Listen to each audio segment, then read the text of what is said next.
azakazaka eo anivon'ny club Saint-Michel kosa indray izy ity zay fanao isan-taona ka dia totosa ny asabotsy teo tetsy aparbe ny andian'ny faharoa amin'izany faninanana miazakazaka izany iarahany ray aman-dreny sy ny zanaka fan diomo nokarakarain'ny filakevitry ny ray aman-dren'ny mpianatra ao Andoharano ao anivon'ny collège Saint-Michel ity hetsika ity.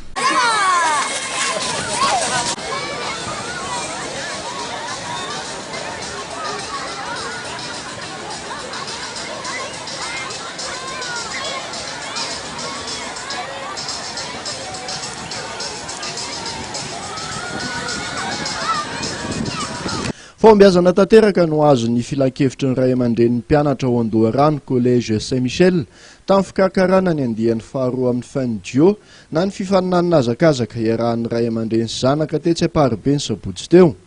Ray aman-dreny sy zanaka misy 50 tokoa mantsy no niara-ny entana tamina azakazaka ny refy ray faingo 5 kilometatra. Ireo mpianatra ao amin'ny ambaratonga voalohany ao amin'ity sekoly ity moa no nandray anjara tamin'izany hetsika izany.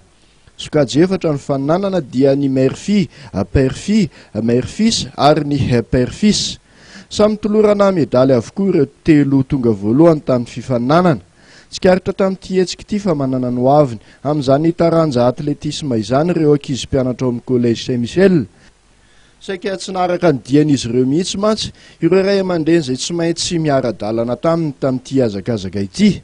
Mariana fa ny alohan'ity fifaninana ity dia nisy ny fiofanana nampanaovan'ny fédération malagasy ny taranja atletisme ho an'ireo mpampianatra niaraka tamin'ny mpianatra maromaro ny andro ny alakamisy sy ny zoma. Nilaza moa ny tompon'andraikitra avy ao amin'ny filakevitry ny ray aman-dren'ny mpianatra fehezaky ny hanao tsaratsara kokoa hatrany amin'ny andiany manaraka amin'ity Fandio ity. Nanjaka tanteraka tamin'ity hetsika ity araka izany ny teny filamatry ny sekoly mijoro mizara mifankatia sy ny hoe mioripaka anasoa olona. Fandio zany dia iarahany azakazaka iarahany ray aman-dreny sy ny zanaka na vavy zany na lahy dia iarahana. Nanomboka tamin'ny etoana izy ity ary tamin'ity andian'ny faharoa ity dia betsaka lavitra koa ny mpifaninana. Tena nahafinaritra. Misy kategoria efatra moa dia ny mère-fille, mère-fils, père-fille, père-fils. Ary ny telo volony amin'ireo dia nahazo médaille avokoa. Mety anahoana ny andian'ny fahatelo sy ny toyany? Isaky ny journée du collège moa izy ity no atao eto amin'ny collège Masina Misely. Dia amin'ny herintaona zany dia mbola ezaka ny conseil des parents zany filakevitry ny ray aman-dren'ny mpianatra dia hanomana indray azakazaka ohatran'izy ity ary mananteny zay mbola hitomby ihany ny mpandray anjara.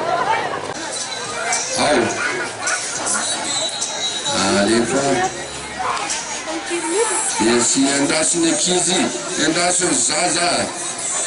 Lefa, aiza. Ratidisa ao meu pera. Vamos no meu pera ratidisa tikna. Meu pera já tem a minha sapelo. Aiza. Aí se quer um braço tá vendo meu pera.